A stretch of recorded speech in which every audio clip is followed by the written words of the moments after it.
नमस्कार, आदाब, बहुत बहुत स्वागत है आप सभी का। डीबी लाइव देख रहे हैं आप। मैं हूं आपके साथ बुशरा खानम फहद।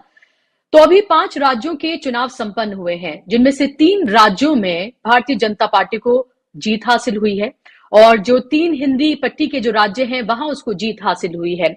ये एक्सपेक्टेड रिजल्ट नहीं थे, क्योंकि लगातार जिस तरह के ओपिनियन पोल्स दिखाए गए, चाहे आप उस पर यकीन करें या ना करें, या फिर जितने भी एक्सपर्ट्स जो ग्राउंड पे जाकर जो तमाम रिपोर्ट्स जो लेकर आए, उनका साफ तौर पर यह कहना था कि छत्तीसगढ़ और मध्य प्रदेश में कांग्रेस की सरकार बनने वाली है और राजस्थान में कांटे की टक्कर है। लेकिन जब रिजल्ट सामने आए तो बिल्कुल उलट थे। ऐसे में ईवीएम को लेकर एक बार फिर से नए सिरे से बहस शुरू हो गई है। बहस ये शुरू हो गई है कि अगर ईवीएम से ही लगातार चुनाव होते रहे तो क्या भारतीय जनता पार्टी को हराना या फिर उसको सत्ता से हटाना नामुमकिन हो जाएगा? क्या इस दौर में बैलेट पेपर से चुनाव कराए जाने चाहिए? अभी हाल ही में इंडिया गठबंधन की मीटिंग दिल्ली के अशोका होटल में संपन्न हुई और वहां पर जो रेजोल्यूशन पास किए गए, उनमें से एक रेजोल्यूशन जो है वो ईवीएम को लेकर था। उसमें यह कहा गया कि जो वीवीपैट से पर्ची निकलती है उसका 100% मिलान किया जाए। क्या ये इसका सोल्यूशन है? और जब भी ये देखा जाता है कि भारतीय जनता पार्टी इस तरह से जीतती हुई नजर आती है या विपक्षी पार्टियां हारती हुई नजर आती हैं, तो क्यों ईवीएम को लेकर एक तरह की नई बहस शुरू हो जाती है? क्या आज के दौर में बैलेट पेपर से चुनाव कराना मुमकिन है? ये बड़े वो सवाल हैं जो लगातार उठ रहे हैं। लगातार कांग्रेस के लीडर, खासतौर पे मैं दिग्विजय सिंह की बात करूंगी, वो इस सवाल को उठा रहे हैं और उसके अलावा कई सुप्रीम कोर्ट के लॉयर्स, जाने माने चेहरे इन सवालों को उठा रहे हैं कि ईवीएम में हैकिंग या फिर छेड़छाड़ मुमकिन है। डेमोज जो हैं वो दिए जा चुके हैं और इस तरह का चैलेंज भी किया जा चुका है कि ईवीएम को हैक किया जा सकता है।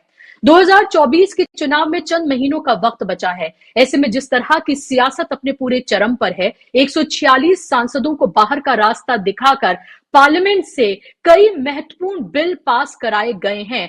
लगभग विपक्ष की गैर मौजूदगी में ये बिल पास कराए गए हैं, जिसमें चाहे हम चुनाव आयुक्त या आयुक्तों की जो नियुक्ति है उसको लेकर जो बिल पास किया गया है, उसमें जो कमेटी में तब्दीलियां की गई हैं, या फिर क्रिमिनल लॉज में जो तब्दीलियां की गई हैं। और ये कहा जा रहा है कि दरअसल स्टेट को पुलिसिया तंत्र में बदलने की पूरी कोशिश की जा रही है। इसके अलावा राम मंदिर को लेकर जो पूरी सियासत हो रही है और विपक्ष को एक तरह से एक टारगेट इसमें बनाया जा रहा है, और एक बार फिर से लग रहा है अभी जैसे 1992 का दौर लौटकर आ चुका हो और उस वक्त की सियासत पूरी एक तरह से आंखों के सामने गुजर रही है। और 2024 में लग रहा है कि फिर से भारतीय जनता पार्टी सिर्फ राम भरोसे ही है और वहीं राहुल गांधी भारत न्याय यात्रा पर निकलने वाले हैं। कैसे देखें इस बदलते परिप्रेक्ष्य को? कैसे देखें 2024 को? ईवीएम और जो लॉज जो पास कराए गए हैं लोकसभा और राज्यसभा से, इस पर बात करने के लिए मेरे साथ बेहद खास मेहमान, जाना माना चेहरा, देश के जाने माने चेहरे और सुप्रीम कोर्ट के सीनियर वकील मेरे साथ जुड़ गए हैं। प्रशांत भूषण जी, आप उनको स्क्रीन पर देख सकते हैं। प्रशांत जी, बहुत बहुत स्वागत, इस्तकबाल आपका, बहुत शुक्रिया वक्त देने के लिए। और सवाल मेरा आपसे ये है कि मैं आपकी ट्विटर लाइन भी देख रही थी और अगर सबसे ज्यादा मैं ट्वीट अगर देखूं आपके, तो वो ईवीएम को लेकर आपने किए हैं। और खासतौर पर एक आईआईटीएन है राहुल मेहता, उन्होंने डेमो दिया है, उसको लेकर आपने वो उसको ट्वीट किया है कि कैसे छेड़छाड़ मुमकिन है और उस डेमो को उसमें दिखाया गया है। क्या आपको लगता है कि आज के इस दौर में ईवीएम से अगर चुनाव होते हैं तो भारतीय जनता पार्टी को सत्ता से हटाना नामुमकिन है? और क्या इसको लेकर एक आंदोलन करने की जरूरत है? विपक्ष इसको लेकर सवाल उठाता है, लेकिन लगता है जैसे आधे अधूरे मन से बातें कही गई हैं। जो एक तरह का एक इसमें एक जोश नजर आना चाहिए या जनता के बीच जाकर इस बात को उस ताकत से उठाना चाहिए, वो नजर नहीं आता है। कैसे देखते हैं अभी आप इसको?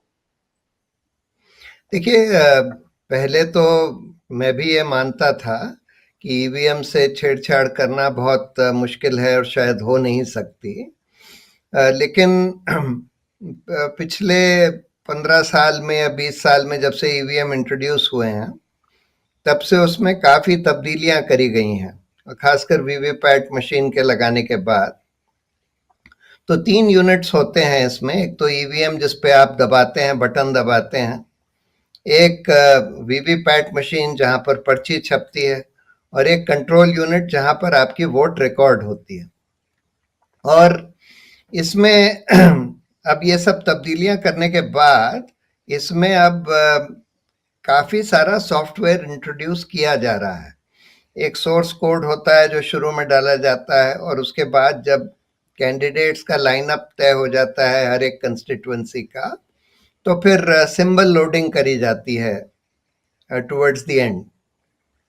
तो उसमें अब ऐसा लगता है, क्योंकि एक जने ने आकर मिस्टर मेहता तो खुद नहीं आए थे, लेकिन एक और दूसरे जने ने आकर मुझे ये दिखाया, वही डमी ईवीएम, डमी वीवीपैट कि किस तरह से आप छेड़छाड़ कर सकते हैं कि वीवीपैट में भी वो तब्दीली हो जाए। यानी कि आपने 2 वोट मान लीजिए कांग्रेस को दिए, तो उसमें से 2 लगातार वोट कांग्रेस को दिए, तो उसमें से 1 वोट भाजपा को चली जाएगी। और वो इस तरह से होता है क्योंकि ये वीवीपैट मशीन की का जो शीशा है वो 2017 में शायद ओपेक कर दिया गया। 2017 से पहले वो ट्रांसपेरेंट था, आप देख सकते थे कि अंदर क्या दिख रहा है, लेकिन अब आप देख नहीं सकते। तभी दिखता है जब एक बल्ब जलता है अंदर से, सिर्फ तभी दिखता है। तो उसमें, और वो बल्ब सिर्फ 5 सेकंड के लिए जलता है, जिससे आप देख सकें कि भाई एक पर्चा है, उसमें कौन सा सिंबल छपा है। तो उसमें जब आप वोट देते हैं, अगर उसमें छेड़छाड़ कर दी जाए इस तरह से कि जब 2 कंसेक्यूटिव वोट्स किसी लेट से नॉन बीजेपी पार्टी को मिलते हैं, तो पहला जो वोट है वो तो जैसे हाथ का चिन्ह दिखाई देगा, दूसरे उसके बाद किसी ने फिर से हाथ के चिन्ह पर बटन दबाया, तो वही पर्चा जो है, क्योंकि उसके बाद लाइट बंद हो जाती है, वो पर्चा कट के नीचे नहीं गिरेगा, वही पर्चा दिखाई देगा। और उसके बाद फिर लगातार एक पर्चा और छप जाएगा जो कि भाजपा का होगा। अगर मान लीजिए आप उसको रिग करना चाहते हैं, तो जब जब नॉन बीजेपी पार्टीज के कंसेक्यूटिव वोट्स पड़ेंगे, तो उसमें से एक वोट उस पार्टी को जाएगा, दूसरा वोट भाजपा को चला जाएगा। और क्योंकि इन मशीन्स में टाइमर भी लगा होता है, तो आप टाइमर से ये भी सेट कर सकते हैं कि कितने बजे से कितने बजे तक वोटिंग के दिन ये जो इस तरह का जो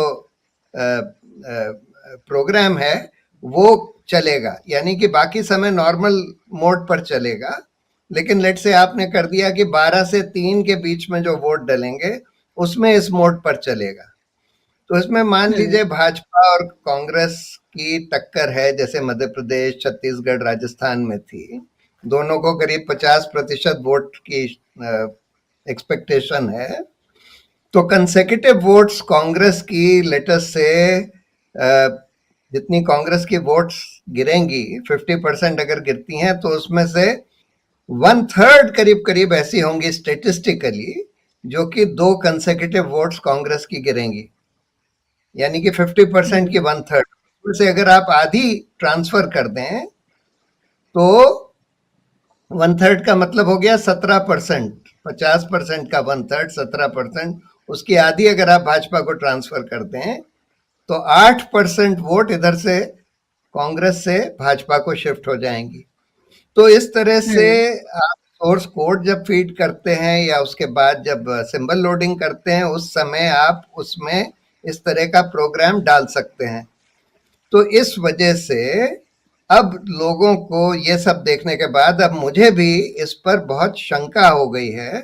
और देखिए, करीब करीब जितने भी देशों में EVMs, electronic voting machines introduce करी गई, करीब करीब सारे देशों ने ये रियलाइज कर लिया कि इसमें छेड़छाड़ हो सकती है और वापस पेपर बैलेट पर चले गए। जर्मनी, अमेरिका में भी बहुत सारी जगह, यूरोप में भी बहुत सारी कंट्रीज में, उसके अलावा अभी हाल में बांग्लादेश में, और अभी एक पीपल्स कमीशन हुआ था जिसमें जस्टिस लोकुर उसके चेयरमैन थे, जिसमें बहुत सीनियर लोग उसके मेंबर्स थे, और उन्होंने यही एग्जामिन किया। और दुनिया के बहुत सारे, कम से कम 12-13 एक्सपर्ट्स आए थे इलेक्ट्रॉनिक्स के, कंप्यूटर साइंस के। उन्होंने सारी ये ईवीएम्स, वीवीपैट को देखकर ये बोला कि हाँ, इसमें छेड़छाड़ हो सकती है।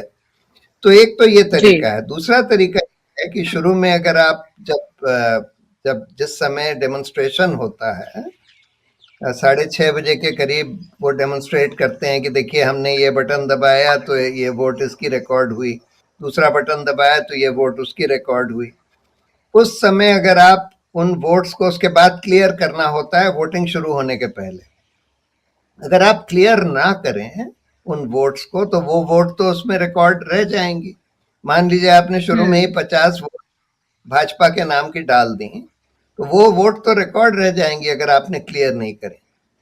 तीसरी बात यह है कि ईवीएम मशीन वोटिंग और काउंटिंग के बीच में करीब करीब कई बार 1 महीने का समय होता है। वोटिंग तो हो गई, काउंटिंग 1 महीने बाद हो रही है, तो उस 1 महीने में ईवीएम जो है एक स्ट्रांग रूम में ले जाकर स्टोर करी जाती हैं, तो वहां पर रिप्लेस हो सकती हैं, ट्रांसपोर्ट के समय रिप्लेस हो सकती हैं, उसके बाद जब वापस काउंटिंग स्टेशन पर ट्रांसपोर्ट करी जाएंगी उस समय रिप्लेस हो सकती हैं। तो इस वजह से बहुत ज्यादा शंका हो गई है इलेक्ट्रॉनिक वोटिंग मशीन्स की इंटेग्रिटी पर। और जब इतने सारे लोगों को डाउट है तो सवाल ये है कि जो अभी हाल में कांग्रेस और इंडिया पार्टीज ने डिमांड किया है कि भाई जो वीवीपैट की पर्ची है वो लोगों के हाथ में मिल जाए, वो कट के बाहर निकल आए, उनके हाथ में मिले और वो फिर उस पर्ची को बैलेट बॉक्स में डाल दें। इसमें क्या दिक्कत है? ये तो बहुत आसानी से किया जा सकता है। इन्हीं मशीनों के द्वारा आपको प्रिंटर का थोड़ा सा चेंज करना पड़ेगा, उसका जो वीवीपैट का प्रिंटर है, और उनके हाथ में पर्ची आ जाएगी, प्रिंट होके बाहर आ गई और वो डाल दें। वो तो बहुत आसान है, उसमें कोई दिक्कत ही नहीं जी। है। दूसरा तरीका लेकिन ये है कि प्रशांत जी, आप जी प्रशांत जी, लेकिन आपने बहुत बारीकी से तमाम टेक्निकल पॉइंट्स जो हैं आपने यहाँ समझाए और आपकी समझ में ये आ रहे हैं। आपने डेमो भी देखा, तमाम और लोग ये तैयार भी हैं कि वो डेमो देने के लिए तैयार हैं कि कैसे छेड़छाड़ की जा सकती है। और उसके साथ साथ इंडिया गठबंधन ने बाकायदा तौर पर, जैसे अभी आपने बताया कि एक पूरा प्रोसेस उन्होंने बताया कि क्या क्या किया जा सकता है। वो ये भी नहीं कह रहे हैं कि आप ईवीएम को हटा दीजिए सिरे से और आप सिर्फ बैलेट पेपर से इलेक्शन कराइए। अगर चुनाव आयोग विपक्ष को टाइम नहीं देता है, सुप्रीम कोर्ट पिटिशन को उस तरह से एंटरटेन नहीं करता है, तो फिर विपक्ष के पास क्या फिर ऑप्शन रह जाता है? 2024 के चुनाव में चंद महीने का वक्त ही बचा है और ऐसे में जिस तरह से पूरा मीडिया साथ में खड़ा है प्रधानमंत्री या भी भारतीय जनता पार्टी के, और इस तरह से मोदी मैं हुआ है, तो क्या फिर किस तरह से इस पूरे लड़ाई को आगे लड़ा जाएगा? फिर तो 2024 में भी अगर ये तमाम चीजें जो टेक्निकल पॉइंट्स है, जो बारीकियां इनको देखें, तो फिर 2024 में भी चाहे आप कितना ही बड़ा गठबंधन बना लें, कुछ भी कर लें, आपके एक्सपेक्टेड रिजल्ट नहीं आएंगे। तो फिर आखिर आगे किया क्या जाए? देखिए, मुझे तो ये लगता है कि अगर इलेक्शन कमीशन सोर्स कोड दिखाने और ईवीएम्स में जो भी सॉफ्टवेयर डाला जाता है उसका हार्डवेयर और सॉफ्टवेयर इंडिपेंडेंट ऑपोजिशन के इंडिपेंडेंट एक्सपर्ट्स को अगर एग्जामिन नहीं करने देता, तो फिर मुझे लगता है कि फिर ऑपोजिशन को ये चुनौती देनी चाहिए कि फिर हम इलेक्शंस को बॉयकॉट करेंगे, क्योंकि ये बहुत बड़ी शंका है। अगर इस तरह से छेड़छाड़ करके आप इलेक्शन जीतेंगे तब तो फिर लोकतंत्र का कोई मतलब ही नहीं है। अगर आप ईवीएम को के प्रोग्राम में इस तरह का कोई प्रोग्राम डालकर इलेक्शन जीतेंगे तब फिर क्या इलेक्शन का मतलब है? तो इसलिए ये तो बिल्कुल मिनिमल डिमांड है ना कि भाई इलेक्शन कमीशन ऑपोजिशन को ईवीएम सेलेक्टेड ईवीएम्स को देखने दे, उसका सोर्स कोड एग्जामिन करने दे और ये देखने दे कि भाई इसमें इस तरह से छेड़छाड़ करी जा सकती है कि नहीं। और अगर करी जा सकती है तो बिल्कुल एकदम क्लियर डिमांड ये होनी चाहिए कि फिर आप बैलेट पेपर, मतलब या तो वो वीवीपैट की स्लिप जो है सिंबल के साथ जब निकलेगी वो आप लोगों के हाथ में दे दें जिससे कि वो बैलेट बॉक्स में डाल दें, और या फिर बैलेट पेपर से चुनाव कराइए, नहीं तो हम चुनाव को बॉयकॉट करेंगे। हम ऐसे चुनाव में नहीं जाना चाहते। अभी आपको लग रहा है कि इस तरह की इच्छा शक्ति विपक्ष में है कि वो इस तरह के कदम उठाए, इस तरह से अपनी बात को उस मजबूती से रखे, क्योंकि अभी अगर इंडिया गठबंधन की बात करते हैं, क्योंकि अभी वही एक तरह का ऑप्शन हमारे पास है जहां 28 पार्टियां एक साथ हैं, एक मंच पर लगातार वो तमाम मुद्दों को उठा रही हैं। वो बता रही हैं कि लोकतंत्र की किस तरह से हत्या की जा रही है या तानाशाही रवैया अपनाया जा रहा है। 146 सांसदों को बाहर का रास्ता दिखा दिया जाता है, पार्लियामेंट से उठाकर फेंक दिया जाता है बाहर, थोक के भाव में उनको निलंबित किया जाता है, सिर्फ इसलिए कि वो चाह रहे थे कि अमित शाह आकर बयान दें। ऐसे में आखिर विपक्ष किस तरह से इस पूरे मूवमेंट को लेकर आगे चले, क्योंकि बार बार मैं इसलिए कह रही हूं प्रशांत जी कि वक्त बहुत कम है और बिल्कुल सुई जो है वो टिक टिक कर रही है, वक्त रुक नहीं रहा है। ऐसे में उनके पास सीट शेयरिंग से लेकर तमाम तरह के चैलेंजेस पहले ही मौजूद हैं, लेकिन वो तमाम चीजें एक तरफ और ये ईवीएम के साथ छेड़छाड़ और ये तमाम चीजें एक तरफ, जब तक ये मजबूत नहीं होगा आप कुछ भी करते रहिए, आपको वो जीत हासिल नहीं होगी। और लगातार अब जनता जो है वो अवेयर हो रही है, अब आवाम ये सवाल पूछ रही है कि अगर ईवीएम से छेड़छाड़ हो सकती है तो हमारे वोट देने का भी फिर क्या मतलब है, हम किस पार्टी को दे रहे हैं और नहीं दे रहे हैं, अगर जाना एक ही पार्टी को है तो। जी हाँ, ये बात आपकी सही है। तो इसलिए मुझे लगता है कि इच्छा शक्ति तो इनको बनानी पड़ेगी। पहले तो इनको ये डेमोन्स्ट्रेशन देखना पड़ेगा। ये बड़ा सिंपल सा डेमोन्स्ट्रेशन है जो मुझे लाकर दिखाया गया। सारी ऑपोजिशन पार्टीज के सामने ये किया जा सकता है और बहुत सिंपल तरह का प्रोग्राम है ये। तो एक बहुत बड़ा सवाल ये है कि आपने वीवीपैट मशीन का जो शीशा है वो ट्रांसपेरेंट से ओपेक क्यों कर दिया, काला क्यों कर दिया, जो जो मिरर्ड ब्लैक ग्लास लगा दिया जिससे बाहर से आप अंदर देख ही नहीं सकते जब तक अंदर का बल्ब ना जले। तो इसलिए बहुत बड़ा सवाल है और उसी समय ऐसा लगता है कि शायद छेड़छाड़ इन इसके प्रोग्राम से शुरू करी गई थी, करीब 2017 में किया गया। जी, और अभी जिस तरह के जो बिल पास किए गए हैं, लगभग विपक्ष की गैर मौजूदगी में 146 सांसदों को और उससे भी ज्यादा आपने बाहर का रास्ता दिखाया, लगभग 71% से ज्यादा सांसद बाहर हो गए और उसके बाद फिर अमित शाह आते हैं पार्लियामेंट में और चुनाव आयुक्त की जो सिलेक्शन होगा उसकी कमेटी का जो पूरा प्रोसेस है उसको ही चेंज कर दिया जाता है, सीजीआई को उससे बाहर कर दिया जाता है। क्या आपको लग रहा है इससे बहुत फर्क पड़ेगा, क्योंकि ये सवाल विपक्ष उठाता रहा है कि पहले भी चुनाव आयोग या चुनाव आयुक्त जो है बहुत इंडिपेंडेंटली बॉडी वो सही, लेकिन उस तरह से काम करते हुए नजर नहीं आते हैं। क्या इससे बहुत कुछ बदलता आप देखते हैं और कैसे देखें इसको कि एक तरह की तानाशाही यहाँ पर नजर आ रही है कि आप एक यहाँ प्रधानमंत्री होंगे उस कमेटी में, एक अपोजिशन का लीडर होगा और एक कैबिनेट मंत्री होंगे, यानी कि आप एक तरह से, क्योंकि इसमें यूनानिमस तो है नहीं, मेजोरिटी से होगा, यानी कि सरकार जिसको चाहेगी उसको चुनाव आयुक्त बना देगी। देखिए, ये तो जो कानून पास करे गए हैं ऑपोजिशन एमपीज को सस्पेंड करके, ये बिल्कुल गैर कानूनी तरीके से पास करे गए हैं और कई तो वैसे ही गैर कानूनी है। जैसे ये इलेक्शन कमीशन का जो कानून पास किया गया, इलेक्शन कमिश्नर्स के सिलेक्शन का, बिल्कुल गैर कानूनी है, क्योंकि सुप्रीम कोर्ट ने जब ये आदेश दिया कि ये इलेक्शन कमिश्नर्स का सिलेक्शन सिर्फ सरकार के हाथ में नहीं रह सकता, तो इस आधार पर दिया कि सरकार के हाथ में रहने से लोकतंत्र पर खतरा है। तो अब अगर आप फिर से उसमें चेंज करके सरकार के हाथ में कर देंगे तो फिर से लोकतंत्र पर खतरा है, तो इसके मतलब कि ये बिल्कुल अनकॉन्स्टिट्यूशनल है। दूसरी बात, आपने मेजॉरिटी ऑफ ऑपोजिशन मेंबर्स को सस्पेंड करके बगैर किसी डिस्कशन के हो हल्ले में पास कर दिया। ये तो कोई तरीका नहीं हुआ कोई भी कानून बनाने का, इस वजह से भी गैर संवैधानिक है। उसी तरह से ये जो क्रिमिनल लॉ अमेंडमेंट बिल्स लाए गए वो भी उसी तरह से पास कर दिए गए, ऑपोजिशन मेंबर्स को सस्पेंड कर दिया और उसमें भी बहुत सारे ऐसे प्रावधान हैं जो मेरे राय में आर्टिकल 21 के बिल्कुल खिलाफ हैं। पुलिस कस्टडी इतना बढ़ाना वगैरह वगैरह, बहुत सारी चीजें हैं जो हमारी लाइफ और लिबर्टी का जो मौलिक अधिकार है उसके बिल्कुल खिलाफ है। तो इसलिए इन सबको चुनौती तो दी जा सकती है, लेकिन आजकल जिस तरह का कोर्ट का रवैया है उस तरह से उस पर हम कुछ नहीं कह सकते कि कोर्ट में क्या होगा क्या नहीं होगा। जी, क्या ये जो क्रिमिनल लॉज जो पास कराए गए हैं, ये कहा जा रहा है और विपक्ष की तरफ से ये कहा गया है कि दरअसल एक तरह से स्टेट को पुलिसिया तंत्र में बदलने की ये कोशिश है और उधर अगर हम बीजेपी की बात करें तो उसका कहना है कि ब्रिटिशर्स के जमाने के कानून हैं, ये हमें गुलाम बनाने के कानून थे और हमने इसको बदल दिया है और हम नए देश में नए कानून जो है वो लेकर आ रहे हैं। आप इसको कैसे देखते हैं और क्या अगर ये विपक्ष कहता है कि ये पुलिसिया तंत्र में बदलने की कोशिश है तो क्या इसको सुप्रीम कोर्ट में चैलेंज किया जा सकता है?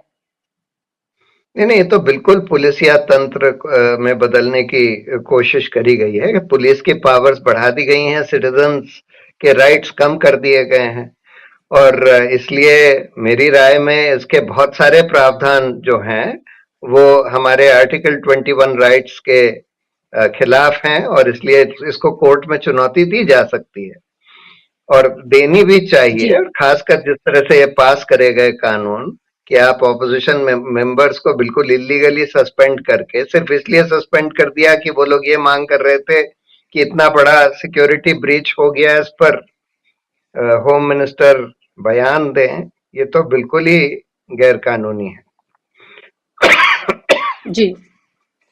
और अभी अभी आप ये देख रहे हैं प्रशांत जी कि अभी भी हमारा देश हिंदू राष्ट्र तो बना नहीं है, अभी भी ये एक सेक्युलर स्टेट है, ये अभी भी संविधान से चलने वाला देश है और लगातार जो विपक्ष भी और इंडिया गठबंधन भी जो कह रहा है और जिस तरह से राहुल गांधी अपनी न्याय यात्रा निकालने जा रहे हैं, अगर उसमें वो न्याय यात्रा है यानी कि हर तरह के अन्याय के खिलाफ ये न्याय की यात्रा है और साथ साथ लोकतंत्र और संविधान को बचाने की भी वो बात इसमें कर रहे हैं। ऐसे में पूरे राम मंदिर की जो सियासत आप फिलहाल देख रहे हैं, एक प्रधानमंत्री जिस कुर्सी पर वो बैठे हैं वो एक तरह से निष्पक्ष कुर्सी है, वो किसी रिलीजन को कि वो मानते हुए आप उस कुर्सी को इस तरह से डिसरिस्पेक्ट नहीं कर सकते हैं। लेकिन लगातार हम ये देख रहे हैं कि राम मंदिर को लेकर जिस तरह की सियासत हो रही है और जिस तरह से विपक्ष को भी इसमें टारगेट किया जा रहा है, आप कैसे इसको आगे जाते हुए देख रहे हैं? क्योंकि क्या इसको चैलेंज नहीं किया जा सकता कि एक सेक्युलर स्टेट है, कैसे उस सेक्युलर स्टेट का जो मुखिया है, जो प्रधानमंत्री है, एक मंदिर का जाके इनॉग्रेशन कर सकते हैं और ना सिर्फ इनॉग्रेशन करें बल्कि पूरे देश को राममय करने की, पूरे मीडिया को राममय करने की ना सिर्फ कोशिश है बल्कि हो रही है। हाँ, मेरी राय में बिल्कुल गलत है और गैर संवैधानिक भी है क्योंकि सेकुलर स्टेट जो स्टेट है, जो सरकार है, उसको रिलीजन में दखल देने का और खासकर रिलीजन को पॉलिटिक्स के लिए यूज करने का तो कोई भी अधिकार नहीं है।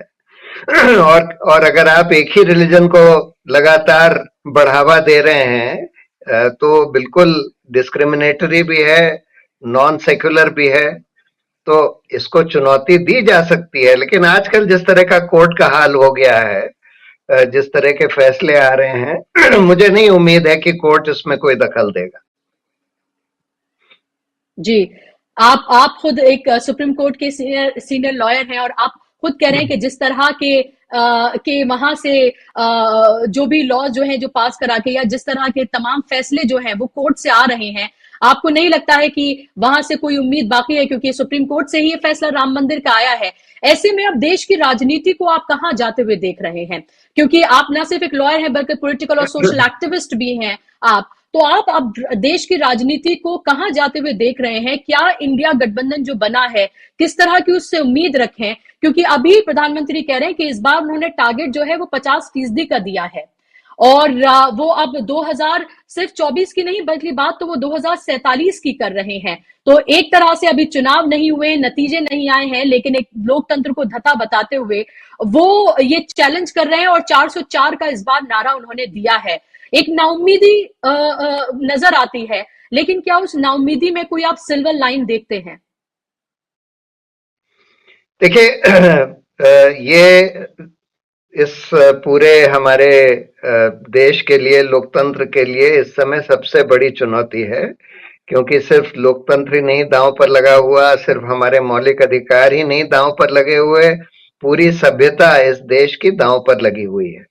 क्योंकि जिस तरह से ये सरकार काम कर रही है, ये तो हमारे मौलिक अधिकार तो खत्म कर ही देगी, लोकतंत्र भी खत्म कर देगी और इस देश की सभ्यता भी खत्म कर देगी। जिस तरह से गाली गलौच, लिंच मॉब, स्ट्रीट वायलेंस का जो कल्चर प्रमोट किया जा रहा है सरकार के द्वारा, कुछ नहीं बचेगा। इसलिए आज सिर्फ विपक्ष की ही नहीं, सिविल सोसाइटी की भी बहुत बड़ी जिम्मेदारी है और बहुत बड़ा दायित्व है। सिविल सोसाइटी को बाहर आना पड़ेगा। जैसे अभी एक भारत जोड़ो अभियान का अनाउंसमेंट किया गया है। एक तो खैर भारत जोड़ो यात्रा राहुल गांधी कर रहे हैं, लेकिन एक सिविल सोसाइटी की तरफ से एक इनिशिएटिव लिया गया है भारत जोड़ो अभियान का। उसमें सब लोगों को, सारी सिविल सोसाइटी को जुड़ना चाहिए। और जब सिविल सोसाइटी बड़े तौर पर अगर खड़ी होती है, तो हमें लगता है इस देश की पूरी राजनीति बदलेगी। पब्लिक ओपिनियन से बहुत फर्क पड़ता है, हर चीज को फर्क पड़ता है, न्यायपालिका को भी फर्क पड़ता है। जी। और आप भी मानते हैं ये 2024 का जो चुनाव है ये बहुत अहम चुनाव है, ये साधारण नहीं है और उसको लड़ना भी असाधारण तरीके से ही होगा। जिस तरह से लगातार विपक्ष लड़ता रहा है उसको भी अपने तौर तरीके बदलने होंगे। ये नहीं कह रही हूं मैं कि भारतीय जनता पार्टी की तरह, लेकिन जिस तरह से वो चुनाव लड़ा है उसको भी अपने उसमें धार लानी पड़ेगी और लोगों के बीच जो मुद्दे उठाते हैं उनको उस मजबूती से उठाना पड़ेगा ताकि लोगों को लगे कि वो एक मजबूत विकल्प हैं। अगर वो चुनना चाहते हैं उन्हें तो वो विकल्प हैं। क्या आपको लगता है इसमें और तेजी और धार लाने की जरूरत है? और लगातार सत्यपाल मलिक से लेकर तमाम लोग जो ये कहते रहे कि 2024 से पहले कुछ भी हो सकता है, वो जीतने के लिए कुछ भी कर सकते हैं। 2019 हमारे सामने है जहां पुलवामा को इनकैश किया गया। क्या आपको लग रहा है कि पुलवामा के बाद अब राम मंदिर एक ऐसा मुद्दा हो सकता है जिससे पूरी सियासत को बदला जा सके और 2024 में एक बार फिर से हम सत्ता परिवर्तन ना देखें? नहीं, मुझे नहीं लगता कि राम मंदिर ऐसा मुद्दा होगा जिससे कि सब कुछ पलट जाएगा या जो बिल्कुल निर्णायक होगा। मुझे लगता है राम मंदिर से भी लोग थक चुके हैं और इसका कोई बहुत ज्यादा चुनावी फायदा मुझे नहीं लगता कि भारतीय जनता पार्टी को मिलने वाला है। विपक्ष को तो मजबूती से खड़ा होना है, पहली बार तो एकजुट होकर खड़ा होना है। ये छुटपुट आपस में जो झगड़े हैं ये सब खत्म करने हैं और लार्जर पिक्चर को देखने की जरूरत है। और दूसरी तरफ सिविल सोसाइटी को खड़े होने की जरूरत है। एक बहुत बड़ा मुद्दा है रोजगार का या बेरोजगारी का, जिसको हमें लगता है, जिस पर यूथ, इस देश का जो यूथ है जो उससे सबसे ज्यादा पीड़ित है बेरोजगारी से, उनको एक बड़ा आंदोलन छेड़ना चाहिए और बहुत आसानी से छेड़ा जा सकता है। बहुत बड़ा आंदोलन बन सकता है अगर आप रोजगार के अधिकार के कानून को डिमांड करते हैं, सरकार में जो 1 करोड़ वेकेंट पोस्ट हैं उनको जल्दी से और ईमानदारी से भरने की बात करते हैं, और जो अंधाधुंध प्राइवेटाइजेशन हो रहा है पब्लिक सेक्टर का, खासकर मोनोपोली सेक्टर्स का और उस तरह के सेक्टर्स का जैसे हेल्थ है, एजुकेशन है, बैंकिंग है, इन सारे सेक्टर्स का, उसको रोकने की बात करते हैं। और जो अंधाधुंध कॉन्ट्रैक्चुअलाइजेशन हो रहा है नौकरियों का, कि आप रेगुलर जॉब्स जो हैं टीचर्स वगैरह के, उनको भी कॉन्ट्रैक्ट पर देते चले जा रहे हैं। अगर इन 4 मुद्दों को रोजगार के आंदोलन के तहत उठाकर आंदोलन छेड़ा जाए तो इस देश में एक बहुत बड़ा आंदोलन खड़ा हो सकता है और वो भी खड़ा करने की जरूरत है, जिसका भी हमारे देश की राजनीति पर बहुत असर पड़ेगा। जी। दो मेरे बस आखिरी सवाल आपसे। एक सवाल ये कि जो आप कह रहे हैं कि बेरोजगारी का मुद्दा, महंगाई का मुद्दा, ये ऐसे मुद्दे हैं जिसको लेकर एक आंदोलन करना शुरू करने की जरूरत है और यूथ को उसमें आने की जरूरत है। अभी आपने हाल ही में देखा होगा कि चाहे हम राहुल गांधी की बात करें या फिर जहां पर कांग्रेस की सरकारें थी, वहां एक तरह से एक वेलफेयर स्टेट का एक ख्वाब दिखाया गया।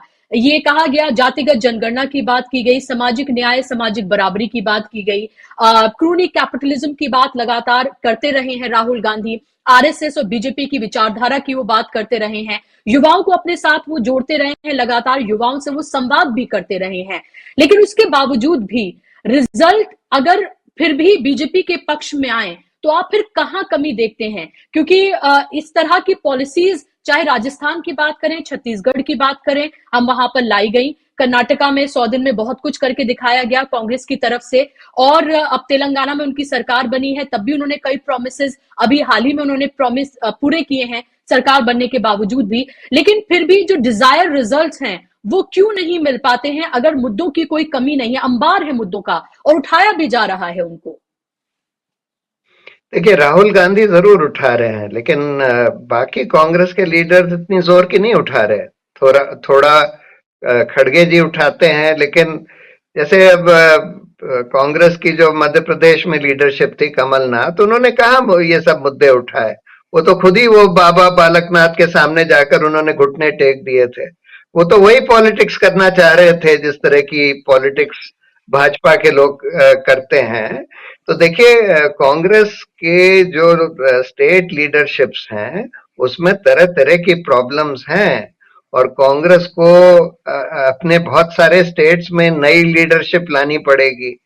अ, ऐसे ऐसे लोगों को लाना पड़ेगा जो पॉलिटिक्स भी समझते हों, जो मुद्दे भी समझते हों, और जो 24/7 अवेलेबल भी हों, और जो ईमानदार हों। इस तरह के लोगों को आगे लाना पड़ेगा। और ये जो इन्होंने मध्य प्रदेश में किया कि भाई समाजवादी पार्टी को सीट ही नहीं दी, ये बिल्कुल गलत बात थी। आपको उनकी जो जायज सीट्स थी, शायद वो 7-8 सीट्स मांग रहे थे, वो उनको दे देनी चाहिए थी। ये गलत था इस तरह से ये सोचना कि भाई हम अकेले ही चुनाव जीत जाएंगे। फिर आगे भी तो आपको चुनाव लड़ने हैं। इसलिए ये इस तरह का अहंकार नहीं होना चाहिए। जी। और प्रशांत, ये आखिरी सवाल कि जब तमाम जगहों से जनता जो है नाउम्मीद होती है, तो वो कोर्ट की तरफ रुख करती है, और जब उसे निचली कोर्ट से कहीं से इंसाफ नहीं मिलता, तो आखिरी रास्ता उसके पास सुप्रीम कोर्ट बचता है। क्या अभी भी जनता की वो उम्मीद कायम रहनी चाहिए? हमने देखा कि बहुत सारे अभी जो जजमेंट आए हैं 370 से लेकर, और दूसरे मसलों पर, राम मंदिर भी उनमें से एक है। देखिए, उम्मीद तो लोगों को रखनी चाहिए, लेकिन बहुत ज्यादा भरोसा इस समय कोर्ट्स के ऊपर नहीं किया जा सकता। जिस तरह से सुप्रीम कोर्ट का रवैया देखने में आ रहा है, बहुत ज्यादा उस पर निर्भर नहीं रह सकते, और लोगों को खुद खड़ा होना पड़ेगा, और अपने बल पर खड़ा होना पड़ेगा। और अपने बल पर जब खड़े होते हैं, तब बहुत सारी चीजें बदलती हैं। जी, बहुत बहुत शुक्रिया प्रशांत जी। मुझे लगता है कि तमाम जो इशू, जितने भी मुद्दे हैं, उन सब पर आपने अपनी बेबाकी से रखी है, और आप उसी बेबाक राय के लिए जाने जाते हैं, और अक्सर आपकी बातें कॉन्ट्रोवर्शियल भी हो जाती हैं, और आप उस कॉन्ट्रोवर्स भी जाते हैं। लेकिन बहुत शुक्रिया आपका।